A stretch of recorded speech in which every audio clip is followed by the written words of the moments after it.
there's no tax on rentals. So you don't pay any extra, right, on your cash flow, basically. Anyways, what I'm saying, my expense was like minimal. What did your expenses run for these apartments that you rented? That's a good question again. So because that was the difference between the United States when we moved and I bought the first single family house, right? And the expenses plus taxes were insane, plus management and burden up all of it because the tenant expects so much from you. Right on the backside in Russia, so it was absolutely different story, right? So people will rarely reach out to you saying, "Oh, you need to switch, you need to change that, change this, or fix this." A lot of yes, they fix it themselves, right? And then the law of tenant does not exist back then as much, meaning so they don't ask you as much, they don't push you as much, right? Pay for this, pay for that, or I need improvements on this. So they leave, they just satisfy with whatever place they got.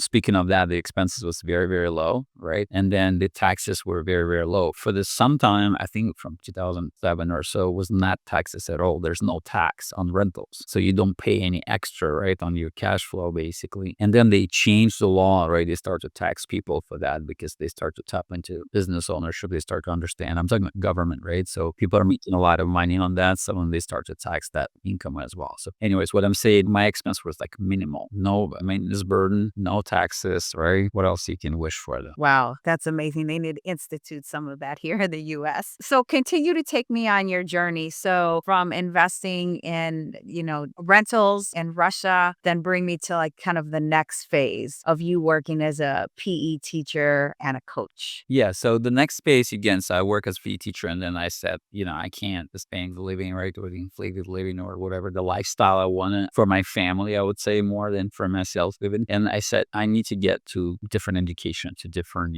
section, right, of my, I would say, life, right. And then it was because my father was policeman, right. I said, okay, let me look at the law school. So I want to go to the law school, and I went to law school. I finished that, and I started to work as assistant judge. And I would say it's a great job, but I think I didn't feel myself like comfortable, or I didn't feel myself I'm in the right place. I was looking at my colleagues who's like 20, 30 years out, right. I was like, do I want to live like that? Probably not. Do I want to, stay in cubicle for the rest of my life and, wait for pension to kick in? The judges to have a real, because the organic or natural progression will be you could become a judge, right, as you're working in the court, or maybe you go politics. And I was like, oh my goodness, I don't want to do that. So that's not me. So I want to help people. That's my intention. And that's why I came to law. I thought I'm going to be supporting and actually, I would say, defending, right, the society, the people, just, normal guys. And that was not the case. And I was like, I quit that job. And my wife, she's a professional basketball player. We met in Turkey, and her brother was drafted by Los Angeles team, was the Los Angeles Clippers in 2005. And once I quit my job, and she had the birth of the baby, right? We had the first baby back then. It was 2009. And she said, you know what? Let's do this. So let's go and visit my family in California. And that was another aha moment when we leaned in. It was November. So it's snowy and cold in Russia. So we leaned in Manhattan Beach, and I'm walking by the pier, and I was like, oh my God. So I felt like I'm cheated, right?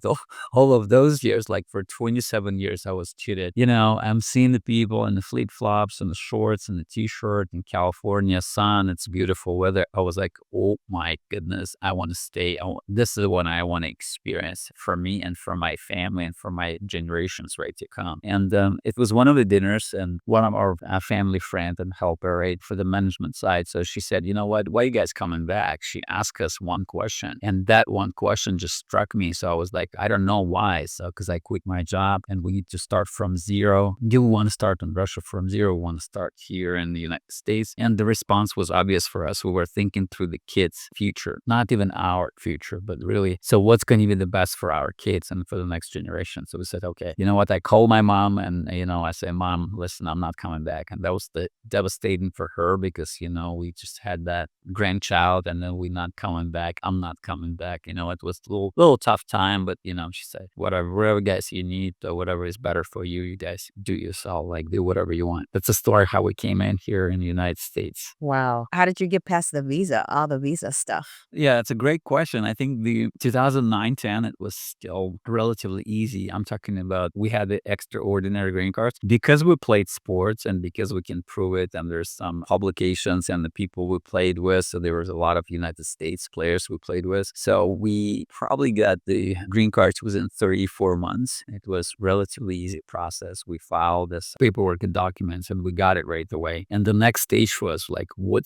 how are you going to make money? Like you have zero, like there's no income coming in as much, right? So you have rentals, but it's nothing to comparison. And I'm talking about the United States. And I was in Manhattan, I think the average house for maybe like 1.5, $2 million, right, to buy. It's not the cheapest place to be in the US, that's for sure. Yeah, it's beautiful. But again, so we're like, okay, what's the next stage of our life? And we said, you know what? We probably need to open the business. We got to go. We got to become business owners. And that was the next stage now. Wow, and tell me about the opening of the business. What kind of business did you start? Yeah. So again, I work as assistant judge, right? And that was all law school and lawyer and just cubicles and paperwork. But I remember my passion. I was like, man, I want to be like a teacher and working with kids. And it's just, I think it's natural for me. I would love to really pass the knowledge and coach them and get them better and then support them as much as possible. And we opened, and when me and my wife, we were talking about, I have a water polo background. She has a basketball background. We said, first of all, so which way we're going to go? Which one is a bigger market? So is it water polo? In California, water polo is very hot. Probably the biggest sport, right? In all of the states. Yeah. If you compare all the states, it's all in California. All the water polo and the following of water polo, it's all in California because of the weather and open pools, right? Natural. But then basketball is like such a huge business, right? It's just NBA, it's underneath, there's professional league, and water polo, there's none. So we said, okay, let's move towards like basketball, right? And we do have a marketing because her brother was drafted by NBA. So that's a huge marketing piece, right? We can extrapolate that idea, right? And the other good idea, so there's something about the technique in Europe, how people get coached in Europe. So basically we decided to open basketball academy, and we're sitting down at that dinner when we decided to stay. And then the idea was of business, and that people were saying, oh, that's so funny. So it's going to be a couple of Russian guys coaching like African Americans, best NBA players, right? How to play basketball. Very funny business. And we said, okay, we don't know better. Let's open that up. And we opened that business. And because of that passion of mine connected, I would say on a core to the profession, right? And to the business. And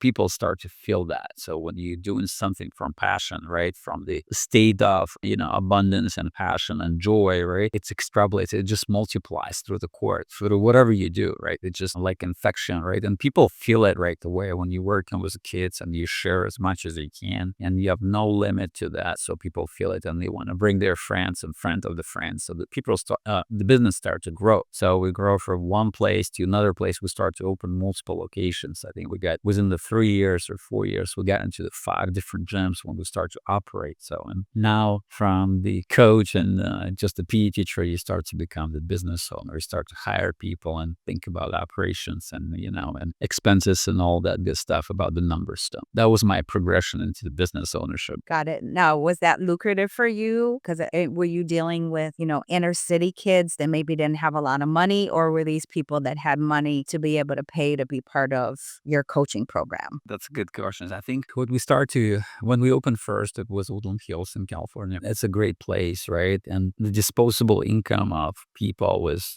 pretty high. So we actually started to become very lucrative, like very profitable from probably year 3, I would say, right? The first 3 years, it was grinding, right? And building business, building clientele. And then the problem came in when you're profitable, right? So what do you do with your money? That's another question. So because of the real estate background in Moscow, Russia, so I start to extrapolate, let's do that here, right?